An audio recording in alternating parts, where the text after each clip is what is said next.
सभी को नमस्कार। आज अपन बात करेंगे अपनी भारत की गुरुकुल शिक्षा प्रणाली की। गुरुकुल शिक्षा प्रणाली वैदिक और उपनिषद काल में विकसित हुई तथा उत्तर वैदिक काल में यह शिक्षा प्रणाली भारत में नहीं अपितु पूरे विदेशी शिक्षा प्रणालियों में से सबसे मुख्य शिक्षा प्रणालियों में से एक बन गई थी।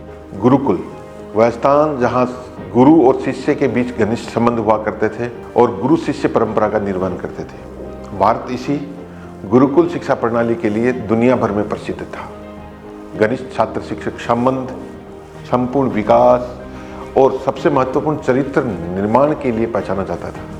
गुरुकुल में शिक्षा का उद्देश्य समग्र विकास करना, ऑल राउंड डेवलपमेंट हुआ करता था। गुरुकुल में शिक्षा के लिए विज्ञान, गणित, दर्शन, फिलॉसफी जिसको कहते हैं, अध्यात्म जैसे कई विषय पढ़ाए जाते थे और अनुशासन को विद्यार्थी जीवन में सबसे महत्वपूर्ण पहलू के रूप में सम्मिलित किया जाता था।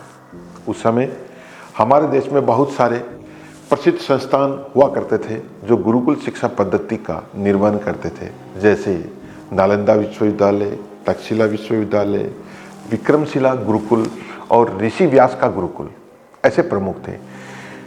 इंग्लैंड में पहला स्कूल 1811 में खुला था।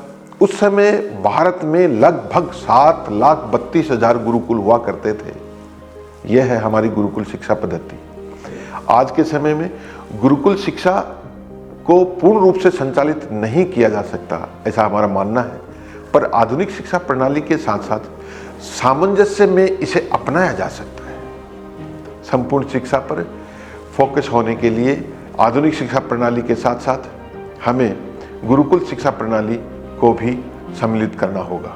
नवजीवन सीबीएसई गुरुकुल भी गुरुकुल शिक्षा प्रणाली की परंपरा को आगे बढ़ाता है और यह आपका स्कूल मॉडर्न कैरिकुलम के साथ साथ गुरुकुल व्यवस्था के सिद्धांतों को भी साथ लेकर चल रहा है। आज के समय में जब ज़्यादातर स्कूल आधुनिक शिक्षा प्रणाली और कैरिकुलम के साथ आगे बढ़ रहे हैं, आपका नवजीवन सीबीएसई गुरुकुल शिक्षा पद्धति और आधुनिक शिक्षा पद्धति के तालमेल को बिठा करके बच्चों को आगे बढ़ाने का प्रयास करता है। नमस्कार।